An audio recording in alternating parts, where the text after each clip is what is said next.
국민혁명당에 속히 가입해 주시기를 바랍니다. 예, 안녕하십니까. 자, 메리 크리스마스. 메리 크리스마스. 예.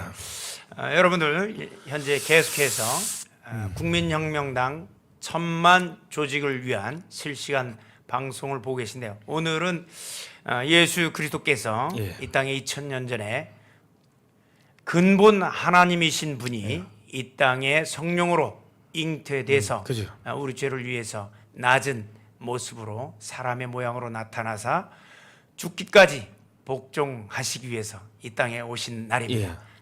예수 그리스도 우리 주님의 생일을 축하드립니다. 예, 축하드립니다. 예. 참 자, 기쁜 날이죠. 예. 기쁜 날입니다.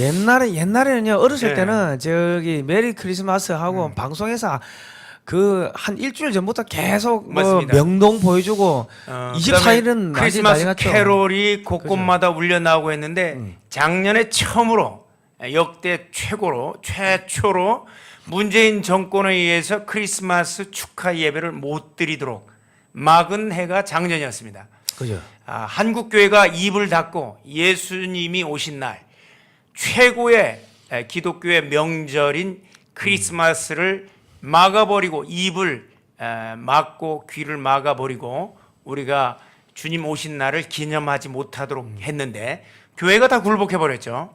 올해는 예. 대한민국 교회가 굴복하지 않기를 바랍니다. 예. 지금 각 교회에서 성탄 축하 예배를 시작하려고 하고 있을 건데 여러분 그 축하 예배에 많이들 참석해 주시고 예. 그 예배를 통해서 우리 예수 그리스도께 영광 돌리는 오늘 주일 크리스마스 축하 예배 되기를 기원합니다.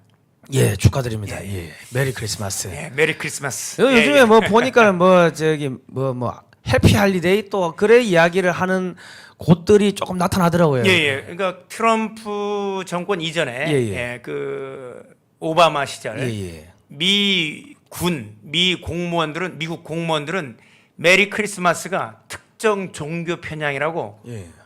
기독교 편향이라고 못하게 했습니다. 예. 그러다가 트럼프 대통령이 당선되자마자 바로 방송에서 메리 크리스마스 이렇게 해서 미국의 많은 국민들이 환호하고 그죠. 또 공직사회에서 이 단어를 쓸 수 있었는데 오늘도 제가 이제 서울 예. 강남 지역에서 이쪽으로 이동하면서 보니까 일부 가게에 해피 할러데이라고 쓰고 있었습니다. 예. 이게 바로 이제 기독교를 탄압하기 위해서 미국의 좌파들, 전 세계 좌파들이 모여서 만든 단어입니다. 그죠. 우리말로 하면 메리 크리스마스는 축성탄, 예. 즐거운 성탄절 되시기 바랍니다인데 해피 할러데이는 즐거운 공휴일입니다. 예. 이런 뜻입니다. 그러니까 공휴일로 얘기를 해버리고 예. 크리스마스, 크라이스트가 들어간 단어를 못 쓰게 만든 거죠.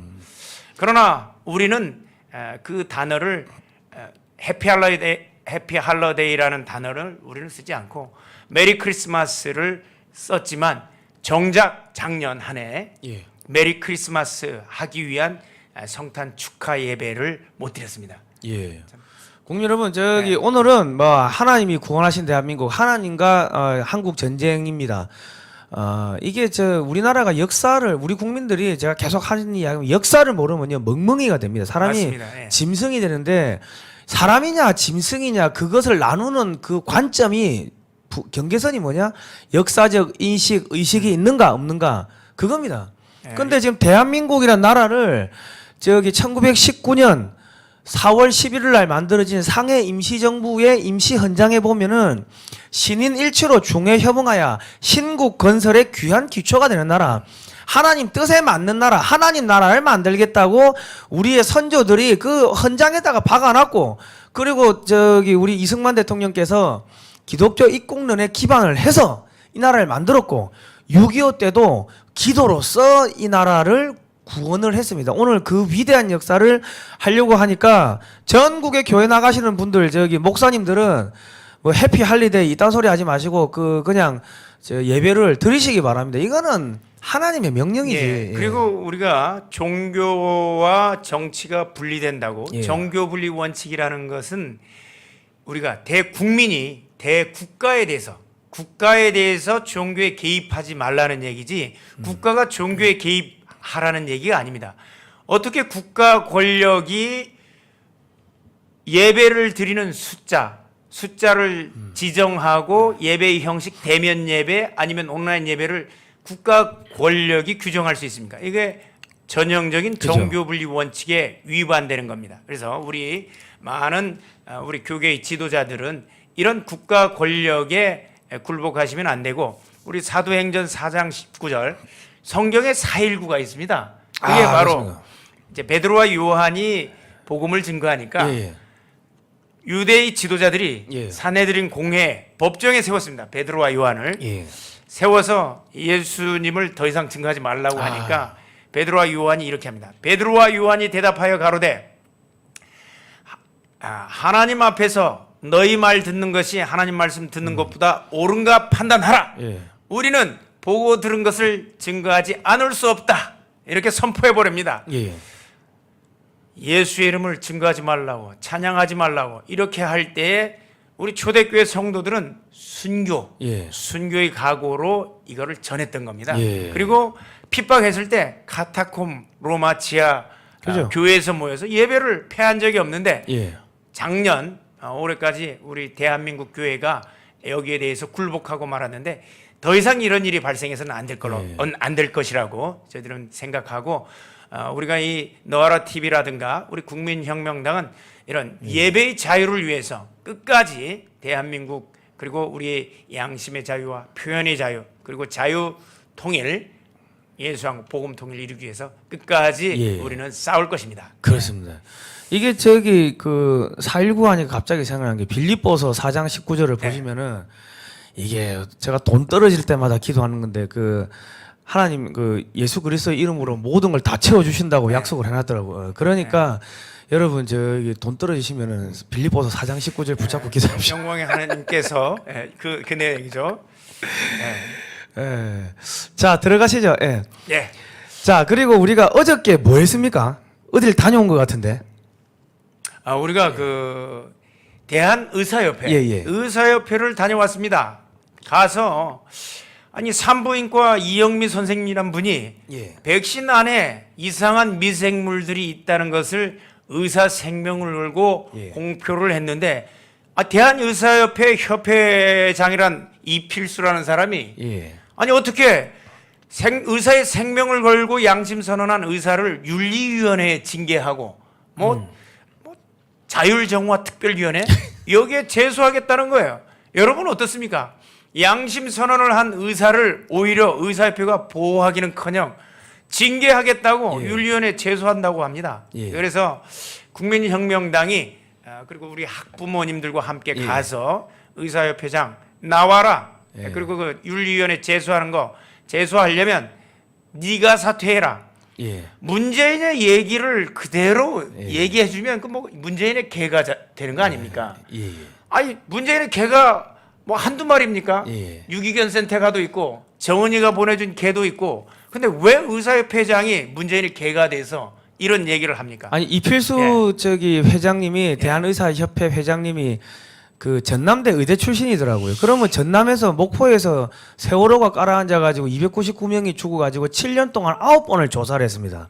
근데 지금 사람들이 이렇게 많이 고통을 호소하고 죽어가면은 조사를 해야 되는데 조사는 안 하고 계속 우리 저 그냥 전염병 약 먹으라고 계속 그렇게 하니까 이거는 잘못됐다고 했는데 그 기자회견 영상은 국민혁명 TV 그 유튜브 채널 국민혁명 TV에 있으니까 가서 보시고 널리 퍼뜨려 주시고 구독 신청 눌러 주시고 하십시오. 예. 예, 제가 뭐 그 세월호 사건은 제가 직접 형사 사건을 관여를 예, 했습니다. 예. 그래서 300명이 죽었을 때 1차 조사 특별조사위원회에서 예. 1차 9차례 조사했는데 조사 결과를 발표를 제대로 안 합니다. 왜냐하면 발표 내용은 결과는 예. 해상 교통사고였기 때문에 그렇습니다. 예, 예, 예. 근데 자기들이 원하는 결과가 안 나오니까 계속 하는데 300명이 죽었을 때 그 많은 몇 조의 예산을 들여서 그죠. 이 조사를 했는데 우리 이번에 전염병으로 예. 1,400여 명. 전염병을 막기 위한 이 백신 부작용으로 1386명 12월 예, 7일까지 예. 1386명이 죽었는데 조사 하나도 안 하고 그러면 우리가 전염병에 대해서 이거 확실히 의사협회가 오히려 더 면밀한 조사를 해야 될 것 같은데 오히려 직무유기를 하고 있는 거예요. 직무유기. 뭐. 직무유기를 하고 또 동료 의사 한 사람이 또 올 5월달 돌아가셨습니다. 예. 전염병 이 백신 맞고 이틀 뒤에 예. 돌아가셨으면 의사협회가 동료들을 보호하기 위해서 나서야 되는데 그러지 않는 현실입니다. 예. 하여튼 국민혁명당 TV에 가셔가지고 예. 그 영상 올려놨으니까 널리 퍼뜨려 주시고 예. 또 글로벌 디펜스 뉴스에도 유튜브 채널에도 올려놨습니다. 그리고 네이버에서 글로벌 디펜스 뉴스를 치고 가시면은 어제 한 것들을 제가 기사로 다 정리를 해가지고 제 1단에다 띄워놨으니까 SNS로 널리 퍼뜨려 주시면은 감사하겠습니다. 예, 국민혁명당 TV 들어가서 보시면 상세하게 보실 수 있습니다. 자, 예. 오늘 할 내용이 정말 우리가 대한민국 6.25 동란 6.25가 조금 지났지만 6.25 동란 당시에 대한민국은 스스로를 구원할 수 없었는데 그죠? 그때 당시에 바로 대한민국 교회가 기도를 통해서 그죠. 6.25에서도 하나님이 정말 기적적인 개입을 통해서 결국 대한민국이 끝까지 살아남고 오늘 결과 발전한 선진국까지 가는 계기가 되지 않았습니까? 그 내용에 대해서 오늘 뭐 상세히 한번 설명해 주시기 바랍니다. 예, 자 PPT를 띄워주십시오. 자, 하나님이 구원하신 대한민국 6.25 남침 전쟁. 남침 전쟁이라니까 요즘 학교에서 야 남쪽이 북한을 침략했다 이렇게 가르치시는 분들이 있는데 제가 지난번에 뭐라 했습니까? 손가락으로 똥구멍을 쑤시면 똥침이라고 하지 손가락 침이라고 안 하니까 남쪽을 침략을 한 거예요. 그 똥침하고 남침을 그렇게 생각하시면은 안 헷갈리실 겁니다. 예, 비유가 좀 이상하긴 한데 하여튼 헷갈리지 않고 6.25는 북한이 남쪽을 침략한 전쟁입니다. 그죠? 예. 자, 여기 보시면은 이제 8월 15일 1945년 8월 15일 이후 해방이 돼 가지고 북한에서 조선민주주의 인민공화국이 생깁니다. 48년 9월 9일 날 생기고 48년 8월 15일 날은 자유대한민국 대한민국 자유민주공화국이 이렇게 생깁니다. 그런데 1950년 6월 25일 새벽 4시에 북한이 무력으로 김습 남침을 합니다. 그리고 1129일 그러니까 3년 1개월 동안 지금 전쟁이 계속 벌어지는 거죠. 37개월 동안 벌어진 거죠. 예. 전쟁의 시작을 제가 개요를 잠깐 말씀드리면 북한이 기습 남침을 해서 3일 만에 서울을 빼앗깁니다. 그리고 한 달 만에 낙동강 방어선까지 후퇴를 합니다. 자, 이렇게 후퇴를 했어요. 그리고 이제 인천 상륙 작전을 통해 가지고 우리가 서울을 수복하고 38선을 통과하고 이제 초산까지 진격을 하고 그렇습니다. 요 앞의 내용들은 우리가 앞전에 방송에서 아마 다 보셨을 겁니다. 네, 그래서 초반기 4개월 동안만 대한민국하고 그죠. 북한 군과의 싸움이었습니다. 그죠. 그 뒤부터는 중공군과 대한민국 그리고 이 유엔군과의 싸움이었습니다. 33개월 동안은 중공군하고 싸웠기 때문에 우리 사람들이 뭐 친중한다 뭐 그래 하는 게 그게 사실은 위험한 겁니다. 네. 아니 원수랑 이 상호 이 MOU 그죠. 협약을 체결하고 또 그쪽에 당교 중국 공산당의 이 핵심 당교와 이 뭐 협약을 체결한다든가 아니면 뭐 싱크탱크인 현재 야당의 싱크탱크 여의도 연구원이 중국의 차얼 학회 이런 학회랑 이런 이 협약을 체결해서 협력하는 관계를 구축한다는 것. 여러분 일본한테 식민지 시절 겪고 나서 일본을 철저히 원수로 생각하면서 대한민국 분단의 원흉이 된 중공에 대해서는 아무 소리 못하는 거 이상하지 않습니까? 그러니까 이게 뭐 중국을 어떻게 움직여 가지고 북한의 핵무기를 제거하겠다는 거는 그런 역사를 모르는 사람들 정말 맞습니다. 그 저 천박한 사람들이 하는 이야기 들으니까 대한민국 군인들 혹은 뭐 정치인들 뭐 학자들 중에도 이 6.25를 잘 모르고 역사를 모르니까 북한을 어떻게 뭐 하기 위해서는 중국을 뭐 끌어안아 가지고 정말 멍멍이 짖는 소리를 하는 분들 그리고 계세요. 알더라도 이 중공의 이 돈과 예. 여자의 이런 이 소위 말하는 마사지를 당해서 예.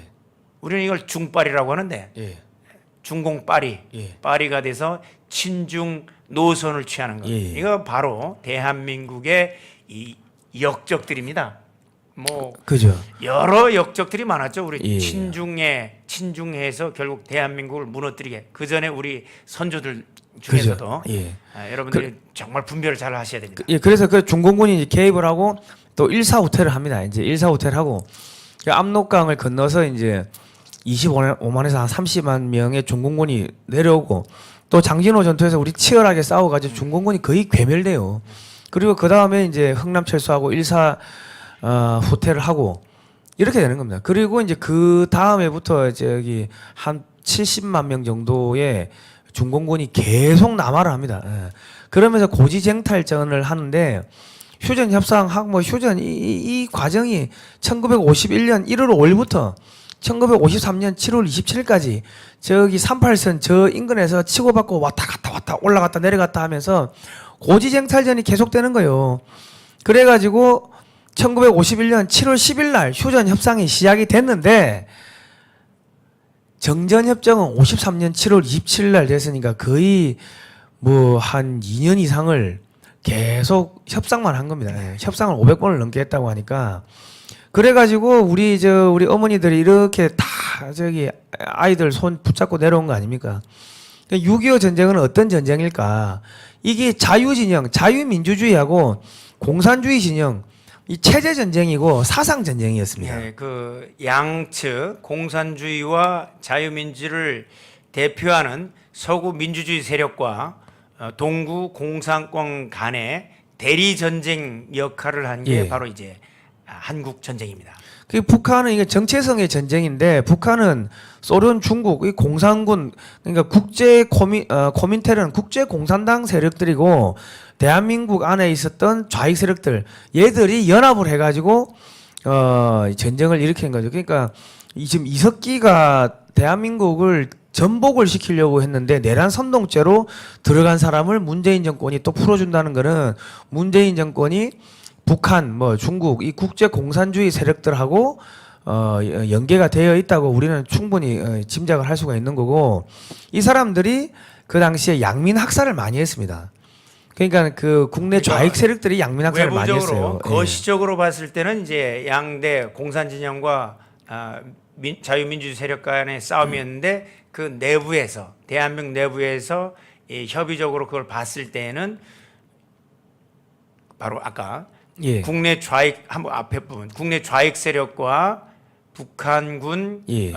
그다음에 중공군에 의한 예. 대한민국 양민 학살한 전쟁 그죠. 이렇게 볼 수가 있는 거죠. 그죠. 예. 그래가지고 이제 서울에 저 T-38 저 전차가 내려오고 북한군이 진격을 하고 또 뭐 조선일보에서 김일성 만대 요새 호에도 뿌리고 조선일보가 최근에도 그 신중 많이 하죠. 신중 많이 하는 그런 이 보도들을 여러분 보실 수 있을 겁니다. 그리고 이번에 통화 스와프 한미 간의 통화 스와프가 연장이 거부됐는데도 조선일보에서 일체 보도를 안 했습니다. 그러나 예. 우리가 6.25 전쟁 당시에 조선일보의 호해를 보면 인민군을 열렬한 환호로서 환영하였다. 김일성 장군 만세. 이 호해를 내보냈던 신문이었습니다. 그러니까 이제 네. 조선일보는 이제 일제시대 때는 또 천황 만세하고 그래도 하여튼 정체성이 우리가 있어야 되는데 이 참 언론은 이 사실 바른 말 하려면 목숨을 걸어야 되는데 그때 바뀌면은 좀 그렇죠. 자, 여기가 서울대병원입니다. 서울대병원.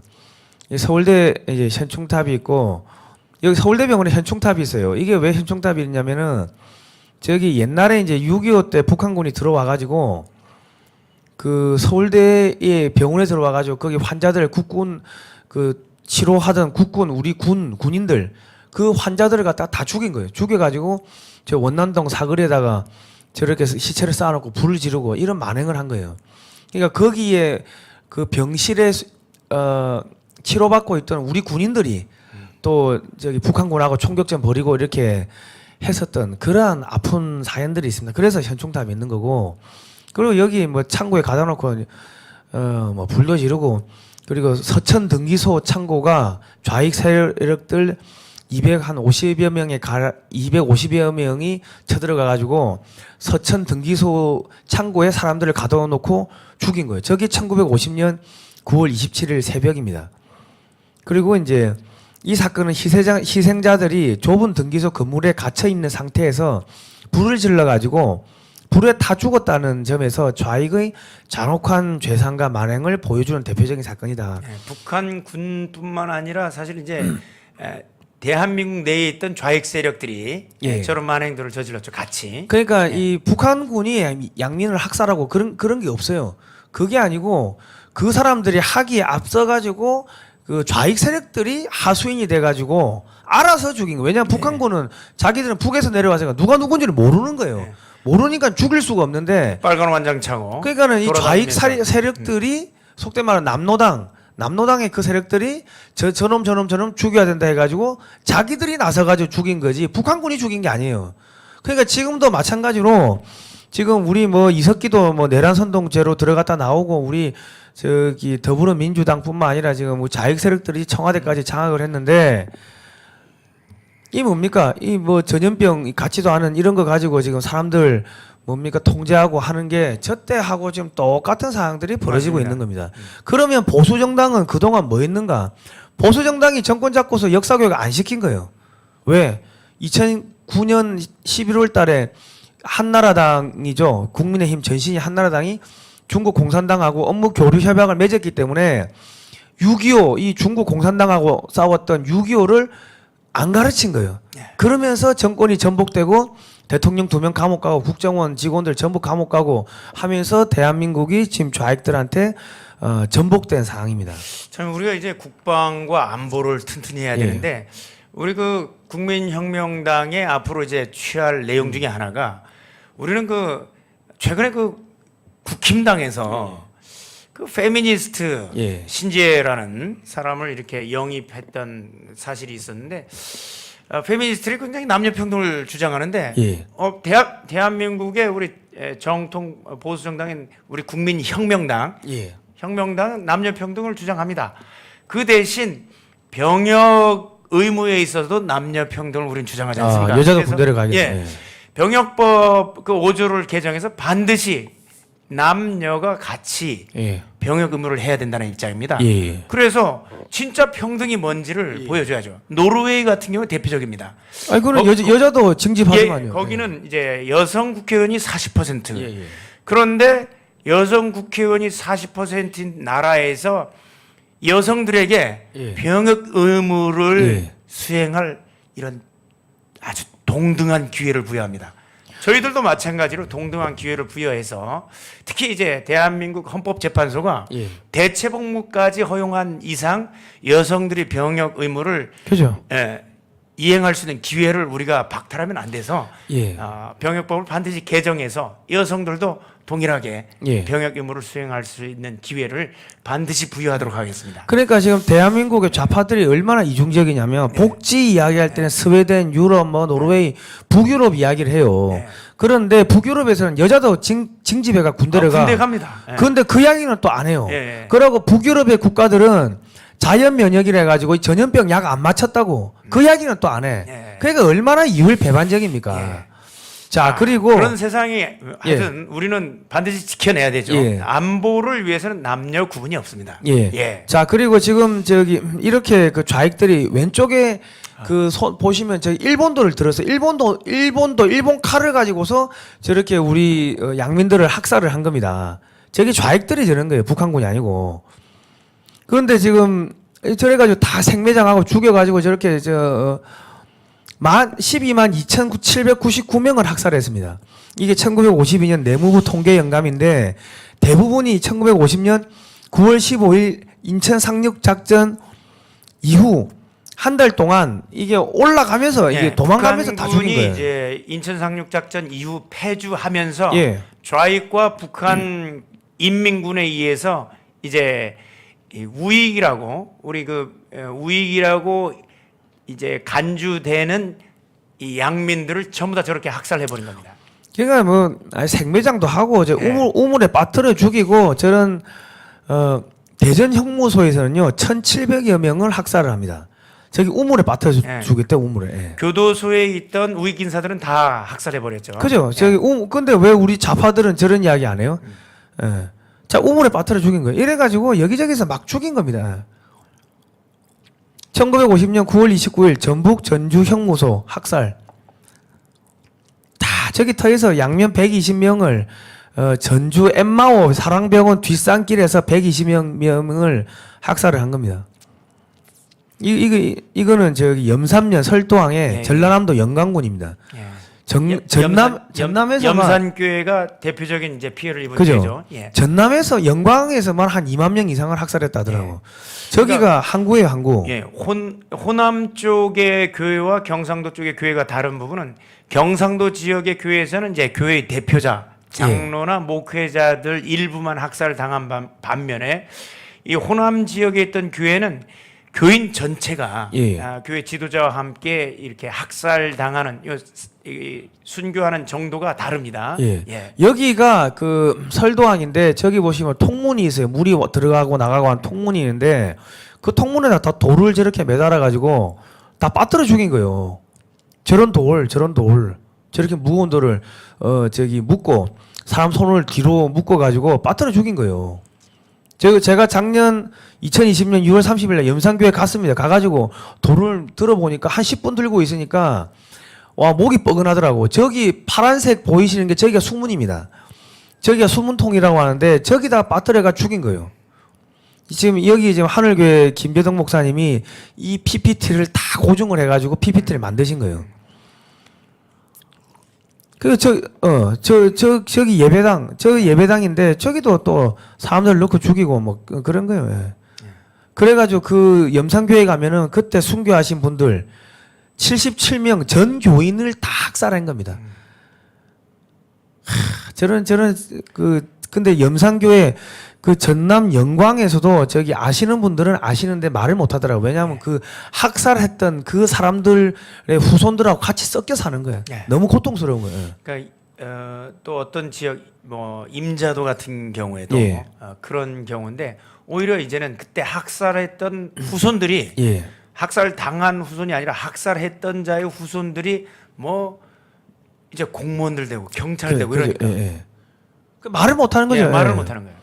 그리고 지금 이거는 이거 어디 교회냐? 여기도 기독교인 순교 기념탑.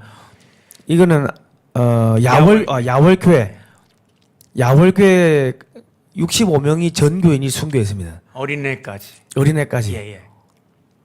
그러니까 북한 인민군하고 그 다음에 그 좌익 세력들이 후퇴하면서 예. 도주하면서 그 지역에 있는 우익이라고 공산주의를 반대하는 세력인 교회에 등록된 우리 교인들은 전부 다 학살하고 예. 이 폐주를 한 거죠. 그러니까 전남 영광군에서만 21,225명이 피살됐고 영광 지역 전체 피살자의 12%인 2,500여 명이 10세 미만의 어린이였습니다. 자, 그런데도 불구하고 전남 지역이라든가 그다음에 전북 지역에서 목회를 하고 있는 많은 목회자들 중에서 이 좌파 예. 내지는 이런 지지하는 분들은 저는 이해를 할 수가 없는 겁니다. 저런 역사적 사실을 보고도 계속해서 친북, 친중 그리고 대깨문 이렇게 되는 이걸 저는 이해를 할 수가 없는 겁니다. 그러니까 제가 저기 현장 답사하면서 이야기 들은 것들 어르신들한테 이야기 들은 거는 그 학교에 그 3학년 선생님이 갑자기 탁 돌변을 해가지고 그 자기 가르치던 애들을 그 일본도로 목을 차가 죽였다는 거예요. 그러니까 저기 전남 영광군에 6.25 터지기 한 일주일 전부터 그 저기 북한의 간첩들이 저 간첩선 타고 한 30 뭐 몇 명이 들어와 가지고 야 앞으로 일주일 있으면은 저기 쳐들어오니까 그때 봉기하라 이런 식으로 이야기를 했다는 거예요. 예, 남로당 세력들하고 그러니까 그 전남 영광 이 후방 지역에 섬이 많지 않습니까? 그러니까 6.25 터지기 한 일주일 뭐 전에 어마어마하게 침투를 한 거예요 이미. 예. 후방을 교란하기 위해 가지고 이게 이제 복길 교회는 86명이 순교를 했습니다. 많은 사람을 잔인하게 때리고 수장시켜 바다는 온통 핏빛으로 변했다. 헤엄을 치거나 무리로 떠오르는 사람들을 총대로 머리를 때려 죽이거나 죽창으로 배를 찔러 창자가 나오고 어떤 사람은 죽창의 항문에서 입까지 산적처럼 꿰어 죽였다. 이는 실로 천인 공노할 만한 풍경이었다. 이 장로님이 증언을 하신대요. 우리 그 호남 지역에서는 이 부분을 부인하려고 해도 부인할 수가 없는 겁니다. 그런데 불구하고 교회를 대적하는 세력들을 왜 옹호하는지 여러분들 다시 한번 생각해 보시기 바랍니다. 이거는 병천 성결교회인데 충남 논산의 병천교회입니다. 한 살에서 노인에 이르기까지 66명이 학살됐습니다. 죽창과 몽둥이로 살해한 후 구덩이를 파고 매장을 하고 9가구는 가족 전체가 몰살당하고 갓난아이 5명도 그냥 생매장했다는 거예요. 자, 공산주의자들은 생명을 귀하게 여기지 않습니다. 심지어 갓난 아기까지도. 그리고 이제 1950년 9월 26일에서 30일 사이에 경기도 양평 신양평대교 양근대교 그 아래에서 600여 명이 끌려가서 학살당한 거예요. 휘발유를 뿌리고 불태우고 총과 죽창과 몽둥이로 때려 죽이고 한 겁니다. 황해도 봉산 개동교회 180여 명의 성도 중 175명을 불태워서 학살했다. 이게 지금 우리 문재인 정권 더불어민주당이 추종하는 북한 애들 그리고 우리 좌익 세력들 지금 우리 그 실체죠. 예. 그러니까 이제 현재 이제 자유민주주의 사회에서는 이걸 못하니까 아예 이 근본이 되는 예배를 폐해버리고 기독교를 이제 박멸하기 위해서 예배를 완전히 이제 없애려고 했던 겁니다. 그죠. 함흥 학살 1950년 10월에 함흥의 한 우물에서 60여 구의 시신이 발견됩니다. 그리고 이거는 함흥 반용산 방공호 안에다가 300여 구의 시신을 넣고 안에서 그냥 폭탄을 터뜨려가지고 문을 막아가지고 다 그냥 죽여버린 거예요. 그러니까 북한 지역에는 우리가 평양을 동방의 예루살렘이라고 할 정도로 많은 교회들이 있었습니다. 사실 그 북한 지역이 남한 지역보다 복음화율이 더 높았고 그래서 그 믿음의 뿌리들이 많이 남아 있었고 6.25 이후에 이제 국군이 북진하면서 인민군이 이제 만주로 도망가면서 결국 이 북한 군들이 자기 지역에 있는 이 크리스찬과 우익이라고 생각되는 양민들을 그냥 저렇게 학살을 해버린 겁니다. 쟤들의 후손이 누구예요? 쟤들의 후손이 사람들 찔러 죽이고 하던 애들이 누구예요? 걔들이 나중에 운동권이 되고 대한민국에서 대한민국의 남로당 운동권이 되고 그 운동권이 주사파가 된 거죠. 주사파가 되고 걔들이 어디로 들어갔어요? 네. 지금 민주당 뭐 정의당 그리고 그 또 후손들 중에 추종 세력들 중에 일부가 어디로 갔어요? 국민의힘. 그래 된 겁니다. 여러분 정신 똑바로 차리십시오. 죽기 싫으면 아니 진짜 거짓말 아니고 살고 싶으면 정신 똑바로 차리라고. 역사 모르면은 죽는 거야. 그러니까 우리가 결국 이제 지금 좌파 정권이 이어지면 결국은 이제 정은이 밑에서 오손도손 살면서 저희를 기독교인 먼저 저희를 당한다는 얘기예요. 그 함흥 학살 12,000명이 민간인이 학살됩니다. 가장 끔찍한 범죄가 전쟁에서 가장 끔찍한 범죄는 군인이 민간인을 죽이는 거예요. 여러분 어떻습니까? 군인끼리 전투 중에 전사하거나 이거는 총을 든 사람끼리 싸움인데 근데 민간인은 총이 없는 사람들 아무런 무장이 없는 사람들을 학살하는 것 이것만큼 끔찍스러운 전쟁 범죄는 없는 겁니다. 그런데 이런 것을 바로 이제 좌익들을 그리고 저 공산 세력들은 서슴지 않고 자행했다는 겁니다. 그러니까 지금 여러분께서 이 국민혁명당이 왜 중요하냐면은 정당의 이 방송에서 이 역사 방송을 하는 정당이 있습니까? 그러니까 많은 분들 그래요. 누구 어느 정당 어쩌고 다 그 부질없는 역사 교육을 안 시키는 정당은 그건 정당이 아닙니다. 예, 예. 여러분들이 서울대를 나오고 저기 미국에 유학을 갔다 오고 쓸모가 없는 게 역사를 모르는데 어디 써먹습니까? 역사를 모르는 사람들이 정치를 하면은 예. 어떻게 해요? 이런 역사를 보면서도 얘기하지 않는 게 역사의 적폐죠. 그죠? 이 적폐는 다른 게 아니고 공산주의자들이 반동이라는 단어를 반동이라고 쓰면 자기가 공산주의자라는 게 알려지니까 요거를 교묘하게 말을 바꾼 게 바로 적폐란 겁니다. 그죠? 예, 여러분 적폐 얘기하시는데 그게 바로 반동. 예. 자기들의 이 이념에 반하는 세력들이라는 겁니다. 예. 자, 그리고 여기 이렇게 지금 사람들 많이 죽였는데 여기 어디냐면 함흥 교화소 학살. 1950년 10월 100개가 넘는 감방마다 총에 맞아 죽은 처참한 시신들로 가득했다. 우물통에는 도끼로 머리를 맞아 골이 쏟아진 시신들이 나왔다. 교화소에 있는 3개의 우물에서만 1000여 구의 시신들이 나왔는데 대부분 여학생들의 시신이었다. 김인호 선생님이 증언하셨습니다. 저분한테 저분 훈장도 타시고 했는데 저분한테 저기 연금을 또 안 주려고 문재인 정권에서 그렇게 꼼수를 쓰고 막 그랬답니다. 자, 공산군의 만행이 극심했던 배경, 대한민국 안에 있던 좌익들의 도움이 컸습니다. 예, 바로 그 남로당 세력들이죠. 1950년 6월 26일 김일성이가 방송 연설을 통해 가지고 남한의 공산주의 세력과 빨치산에게 지령을 하더랍니다. 후방을 철옹선 같이 다져야 한다. 도피분자, 요원, 요사스러운 말로 전파분자와 무자비하게 투쟁하며 밀정 및 파괴분자를 적발, 가차없이 숙청하고 반역자는 무자비하게 처단해야 된다. 예, 무자비하게 처단해야 된다고 이미 예. 김일성이가 전쟁 하루 뒤에 예. 저런 지령을 하달란 겁니다. 그 인민재판소 열려가지고 조선인민공화국 만세, 조선여성동맹, 동맹연, 온동분회, 저런 거 해가지고 다 나오는 거예요.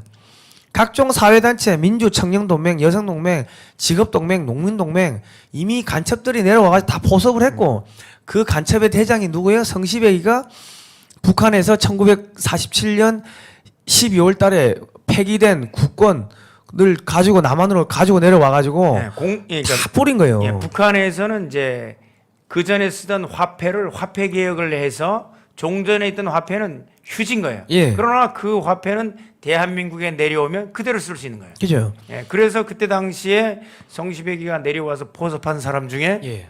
김구. 김구 선생까지 있어요. 예, 간첩 성시백이 만나가지고 올라가가지고 주한미군 철수하라 그러고 저기 자유총선거 유엔이 인정한 자유총선거를 우리는 부정한다. 부정해버리는 인정한다. 예, 이런 예. 어리석은 일을 그때 당시에 했습니다. 그게 김구예요. 그래서 우리 좌익 세력들이 김구를 하고, 때리는 거고. 50 총선거를 통해서 대한민국을 튼튼하게 세운 이승만을 예. 그렇게 묘하는 겁니다. 그리고 저기 이번에 우리 국민의힘도 대선 후보 선출식 할 때 어디서 했어요? 100번 김구 기념관에서 한 거 아닙니까? 국민 여러분 정신 차리십시오. 유엔이 인정한 유일한 합법 정부를 세운 이승만을 부인했던 바로 김구를 이제 국민의힘 같은 경우에는 거기에서 김구 기념관에서 했죠. 예. 그리고 경찰 가족, 군인 가족, 우익 세력 색출하고 처형하고 저기 스탈린 김일성의 사진 들고 완전 해방구가 됐습니다. 예, 스탈린이 한 6천만 명 숙청했죠. 6천만 명을 도살한 사람입니다. 그래가지고 이제 피난 가는 거 아닙니까? 이 전신에 피난 가고 이고 지고 매고 다 피난 가고 저 기차에 저기가 어디 인도가 아니고 파키스탄이 아니고 70년 전에 저랬습니다. 그러니 국민 여러분 제가 계속 이야기하지만은 나이를 먹어도 역사를 모르면 어른이 아닙니다. 어디 가서 역사를 모르는데 어른 행세 하려고 하지 마시고 자식들한테 역사 교육 시키십시오. 지금 공산주의면 어떻고 민주주의면 어떠냐 이렇게 하는 분들이 많은데 공산주의면 저렇게 되고 민주주의면 현재 우리 같이 살 수 있는 겁니다. 그러니까 지금 대한민국은 1970년대까지만 하더라도 북한 쪽에 수풍댐이라든지 일제시대 때 많은 시설들이 북한에 있었습니다. 그랬기 때문에 70년대까지만 하더라도 북한이 더 잘 살았어요. 예, 중화학공업 시설들이 북한에 주로 포진돼 있었기 때문에 대한민국은 그냥 경공업, 간단한 이런 물건들만 만들 수 있는 그러니까 낙후돼 있었습니다. 그러니까 지금 우리가 대한민국은 자유민주주의 시장경제 체제 그리고 기독교의 꿈은 한미동맹 이게 대한민국의 이 모든 산업의 이 발전의 근간입니다. 그러니까 결과적으로 그 모든 밑바탕에는 기독교 동맹, 맞습니다. 한미동맹 밑바탕은 기독교 동맹입니다. 그러니까 이 기독교 동맹, 한미 동맹을 파괴하기 위해서는 교회를 없애야 되는 거예요. 그렇기 때문에 지금 교회를 미워하고 교회를 미워하고 그렇게 만드는 모든 겁니다. 예. 이제 전염병과 관련해서도 그죠. 교회 폐쇄라든가 교회에 대한 집중적인 공격이 예. 있는 것입니다. 예. 그래가지고 저기 철교도 넘어서 오고 저렇게 하는 겁니까? 예. 북한 공산군의 침략 전쟁. 자, 전쟁이 시작이 됩니다. 북한군이 기습 남침해가지고 3일 만에 이제 우리가 다 이게 서울을 빼앗기고 한 달 만에 낙동강 방어선으로 후퇴를 합니다. 자, 이리 와서 저 할례받지 않은 사람들을 부대로 가자. 여호와께서 도우시면 우리는 승리할 수 있다. 여호와의 구원은 사람이 많고 적은 것에 달려있는 것이 아니기 때문이다. 사무엘상 14장 예, 6절입니다. 요 내용은 사울 왕의 아들 예. 요나단이 한 얘기인데 예. 요나단이 먼저 자기 병기 든 사람과 함께 올라갔을 때 결국 하나님께서 승리를 주셔서 예. 블레셋 사람들과의 전쟁에서 승리할 수 있었죠. 예. 자, 기드온과 300용사 13만 5천 명, 300명하고 13만 5천 명하고 싸우는 이런 역사가 있었습니다. 그리고 요나단과 또 블레셋, 다윗과 골리앗 이야기들을 보면은 성경에서는 하나님께서 어떻게 이 아무것도 아닌 다윗을 들어가지고 3m 한 50 정도 되는 골리앗을 쓰러뜨리는가 그런 기적의 역사가 나오는 겁니다. 자, 보시면은 지금 군사력 보면 북한이 압도적으로 많습니다. 예, 그때 당시에 이제 전차 예. T-34 탱크인데 여러분들 그 T-34 탱크가 2차 대전에 가장 좋은 탱크입니다. 예. 여러분들은 많이 독일 타이거 탱크가 뭐 좋은 전차다 뭐 이렇게 하는데 2차 대전에 가장 품질 좋고 가장 유능한 탱크가 저 T-34 탱크였고 그리고 전쟁 초기에 6.25 전쟁 초기에 미군 탱크를 가져와서 북한군 T-34 탱크를 상대했는데 미군 탱크가 게임이 안 되는 거예요. 그죠? 왜냐하면 이제 그때까지는 소련이 연합국으로 참전하면서 미군 탱크와 소련 탱크가 맞붙어 본 일이 없는 거예요. 결국은 이제 미군 초창기 여러분 퓨리 영화에 나오는 퓨리 영화, 예. 퓨리 영화에 나오는 그 탱크를 가지고 T-34 탱크를 막으라고 했더니 뭐 여지없이 다 깨져 버려서 나중에 M48 그 패튼 전차가 들어온 거죠. 예. 한국군에서는 저런 뭐 프로펠러기 저런 게 연락기가 몇 대 있으니까 저런 게 날아다니면서 하늘에서 보고 폭탄을 떨어뜨린 거예요. 저렇게 싸웠으면 저렇게. 예? 그리고 저 전차들이 막 밀고 내려오고 전차를 격파할 수 있는 우리 대한민국 육군에 무기가 없었습니다. 예. 예. 소련제 그러니까 우리 옛날 방공 영화 보면은 전우의 시체를 넘고 넘어 그런 영화들 보면은 뭐 합니까? 화염병 들고 돌격 앞으로 해가지고 문 열고 화염병 뿌리고 그 탱크 안에다 갖다 놓고 뭐 이런 것들 나오는데 그러니까 6탄으로 돌격해가지고 폭탄 들고 전차에 뛰어 들어가가지고 죽고 그래가지고 이 나라를 지켰습니다. 맞습니다. 그런데 그런 역사를 안 가르친 거예요. 지금 우리가 이렇게 고통을 겪고 있는 거는 문재인이 때문이 아닙니다. 우리 어머니 아버지들이 자식 교육을 잘못 시킨 거예요. 국영수 중심으로 해가 서울대 가라 유학 가라 영어만 잘하면 되지. 영어 잘하면 뭐하고 국영수 중심으로 해가 서울대 가면 뭐 역사를 모르면 짐승이 되는데 예. 그럼 문재인 같은 놈이 나오는 거죠. 예. 그러니까 우리 어머니 아버지들이 자식을 사람으로 키운 게 아니고 짐승을 키운 거예요. 그래서 자식들한테 버림받는 겁니다. 교회의 교육도 마찬가지였습니다. 성공만 가르친 거예요. 세상에서 성공만 가르치고 그 다음에 이제 나라를 위해서 이제 헌신하는 부분, 그 다음에 희생하는 부분 이런 부분들을 안 가르쳤습니다. 그러니까 국민 여러분 뭐 저는 우리 목사님이 김정은 목사님이 설교 중에 그러시더라고요. 성집사는 꿈이 뭐예요? 그래. 내가 말씀드린 게 저는 꿈이 없습니다. 왜냐하면 하나님이 마음대로 쓰시니까 내가 무슨 생각을 해본들 그게 의미가 없어요. 여기 쓰셨다가 저기 쓰셨다가 하니까 의미가 없습니다. 꿈을 꾸는 게 뭐 의미가 있습니까? 그냥 뭐 내일 죽으라면 죽는 거고 뭐 오늘 죽으라면 죽는 거고 아무 생각 없습니다. 그러니까 그런 말씀드렸거든요. 예, 하나님께서 이제 예수 그리스도가 겟세마네 동산에서 자기 뜻을 내려놓았던 것처럼 우리 성상훈 정책위원장 같은 경우는 자기 뜻을 하나님 앞에 탁 내려놓은 사람입니다. 그래서 하나님께서 이렇게 귀 쓰고 계시는 겁니다. 내려놓은 게 아니고 하나님이 강제로 다 뺏어 가신 거예요. 근데 내려놓으시니까 하나님이 가져가시고 더 좋은 도구로 사용하시고 있는데 여러분 강의 너무 좋지 않습니까? 예. 그리고 전쟁이 시작된 지 한 달 만에 우리 땅의 90%를 북한군한테 뺏겼습니다. 다 넘어간 거예요. 한 달 만에 90% 뺏기는 전쟁이 어디 있습니까, 정말? 이게 남쪽에서 북한을 침략한 겁니까? 말이 안 되지. 3일 만에 서울을 뺏겼는데 우리나라는 어떻게 이 위기에서 살아났을까? 하나님이 하신 거야. 이 일들은 우연히 일어난 것이 아니에요. 하나님이 하신 일이에요. 저 하나님은 전능하신 하나님이니까 우리 하나님만 믿고 고고고. 하나님 정말 감사해요. 저런 사진을 저런 캐릭터를 넣어주면은 우리 어린이들이 좋아합니다. 이게 하늘 교회에서 자유리더 캠프라고 초등학생들 가르치는 그 PPT입니다. 또한 여호와께서는 칼이나 창으로 구원하지 않으신다는 것을 여기 모인 사람들이 다 알게 될 것이다.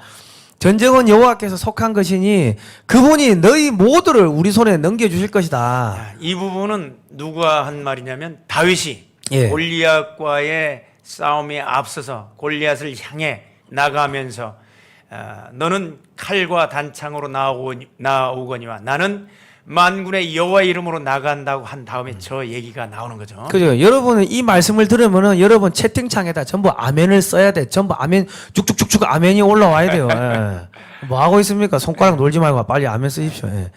자, 일본에 머물러 있던 미국 군인들이 우리와 함께 싸우러 왔다. 6월 30일 트럼원 대통령이 지상군 투입을 허가합니다. 그러니까 6일 만에 아니 5일 만에 지상군 투입을 허가를 한 거예요. 그리고 7월 1일 날 스미스 대대가 부산에 도착을 합니다. 곧 이어 미 24사단이 상륙을 하고 그리고 16개 나라에서 193만 7,330명의 군인들이 우리나라를 도와주러 왔는데 190만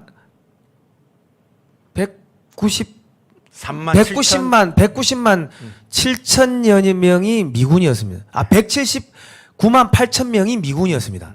그럼 미군이 거의 한 90% 이상이 미군이 온 거예요.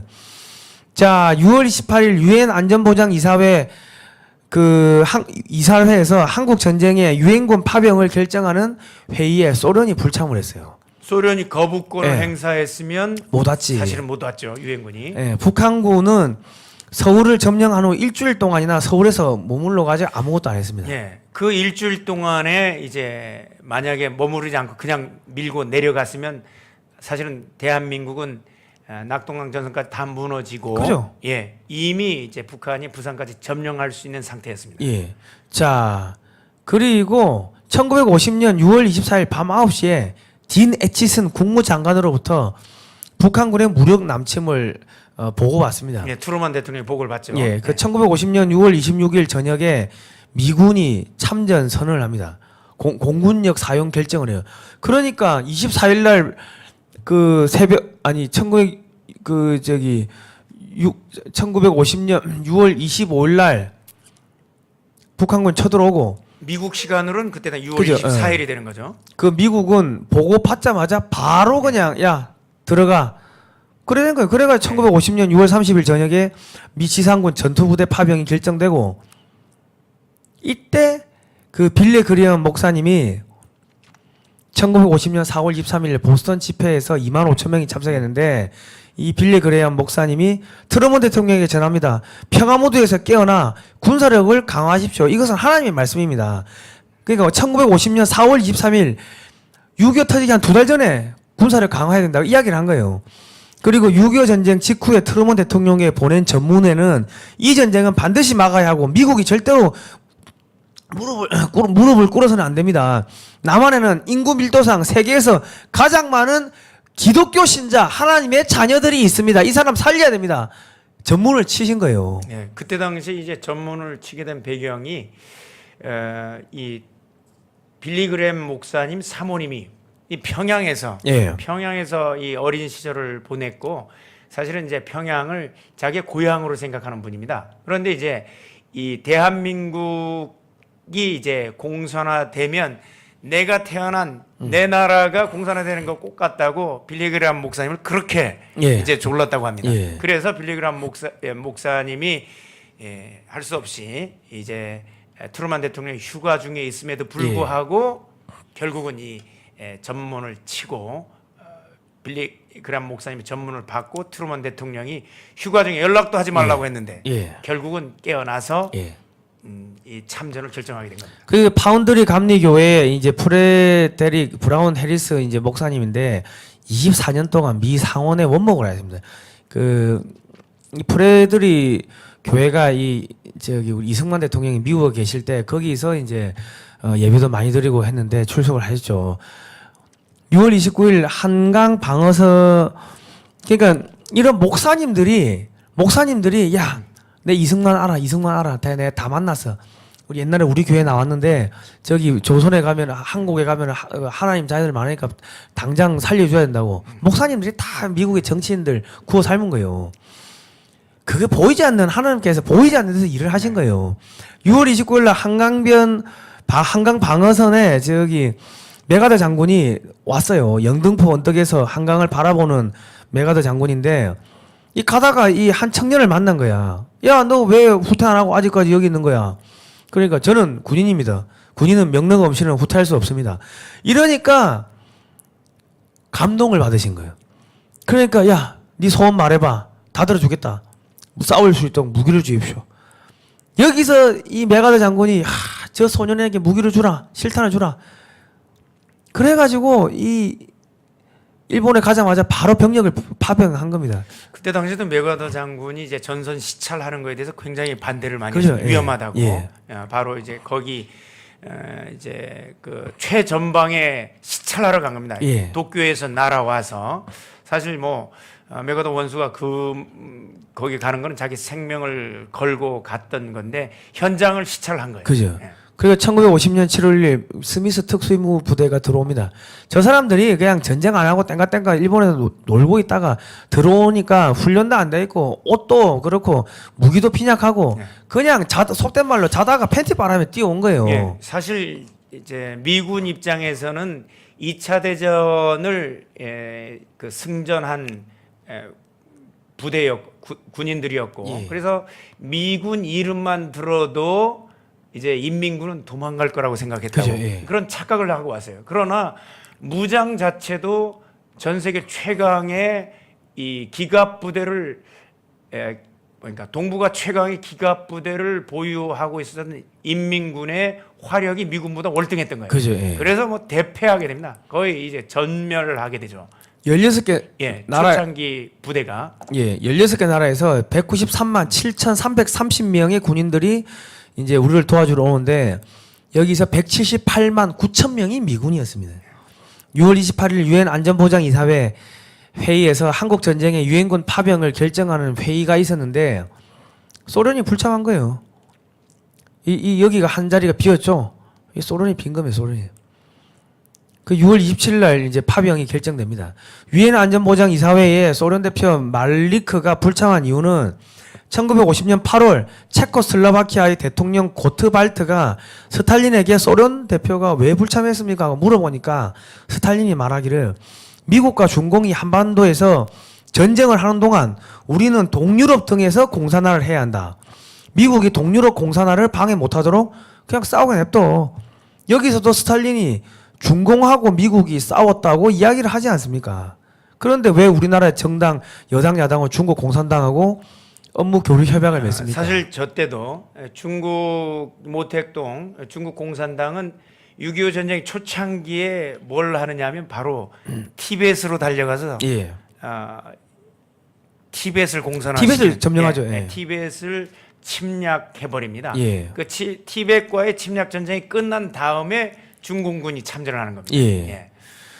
그리고 이제 병력 지원군이 16개국이 이렇게 들어오고요. 물자 지원국 39개국 해서 그리고 지금 이런 나라들입니다. 이런 나라들 우리 자녀들한테 알려줘야지. 의료 지원국 5개 해서 총 63개국이 우리를 지원해야 합니다. 그러니까 국민혁명당은 나중에 뭘 만드는가? 땡스 코리안 워 땡스 기빙 클럽을 만들어 가지고 전국의 63개국들을 다 우리 편으로 하나의 네트워크로 엮어가지고 반중공, 반공산주의 저지 세력을 만들려고 합니다. 예. 예. 그들은 한국전에 참전해서 그때 당시에 동서냉전에 대리전에 참전했던 국가들입니다. 그 63개국을 한데 모아서 우리가 감사 클럽, 감사 예. 이 모임을 만들게 되면 그 사람들은 대한민국에 일방적으로 감사, 은혜를 이제 줬던 나라가 그들을 불러서 예. 감사 표시를 하는데 안 올 이유는 없습니다. 왜냐하면 일방적으로 이젠 앞으로 수혜를 받을 거니까. 그러니까 예. 그러면 63개국의 의장국이 누구예요? 한국이 되니까 한국의 대통령은 미국 대통령도 오라 하고 야 저기 뭐 영국, 프랑스 전 세계 다 오라 하는 거예요. 그 영연방 국가가 오면은 영연방 국가는 52개국이니까 코리안 워 땡스 기빙 클럽 63개국을 하나의 네트워크로 묶고 거기에 의장이 한국이 돼버리면은 한국은 전 세계 나라에 영향을 미치는 어마어마한 국가가 되는 겁니다. 외교는 그런 게 외교라고 그죠? 하는 예. 겁니다. 그러니까 우리가 어디에서나 이 주도할 수 있는 것 참 어렵습니다. 주도를 하기는. 그러나 우리가 이 한국 전쟁 감사 클럽을 만들게 되면 그 주관은 누가 대한민국이 할 수 있다는 거예요. 그들은 항상 우리 편으로 언제나 이렇게 만들 수 있는 겁니다. 예. 그리고 이제 북한이 서울을 점령한 후에 그 대한민국 안에 있던 좌익 세력의 폭동을 또 기다렸습니다. 일주일을 머물러 있었던 거예요. 그리고 이제 여수 14연대 이제 반란 사건이 있었습니다. 그러니까 계속 후반에서 폭동을 일으키는 거예요. 그래가 다 죽이고 그리고 여수 순천에서 1200명, 1100명, 한 3500명이 또 행방불명이 되고 그냥 어마어마하게 죽이는 겁니다. 예. 이게 광양 뭐 뿐만 아니라 자, 예. 오늘 이제 시간 관계상 예. 이 오늘 방송은 여기까지 우리가 정리하는 걸로 하고요. 오늘 이제 예. 8시부터 또 많은 교회들이 이제 크리스마스 감사 예배들을 드리기 때문에 전야 행사들을 하기 때문에 오늘 그렇습니다. 방송은 예, 예. 이것으로 마치고 예. 제 2부는 예. 다음 시간에 다음 하죠. 주에 예. 우리 진행하도록 하겠습니다. 여러분들 다시 한번 성탄 축하드립니다. 축하. 메리 예, 크리스마스. 메리 크리스마스. 자유민주주의, 자유시장경제, 한미동맹, 기독교 입국론을 기반으로 세계 10대 강대국이 된 대한민국의 눈부신 도약. 하지만 지금의 대한민국은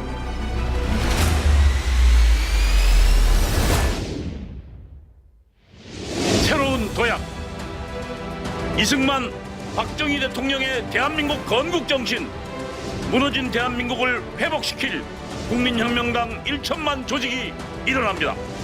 국민혁명당은 문재인 주사파 정권으로부터 대한민국을 파탄시킨 주사파를 척결하고 정교조와 민노총을 해산하여 자유 대한민국의 정체성을 수호하겠습니다.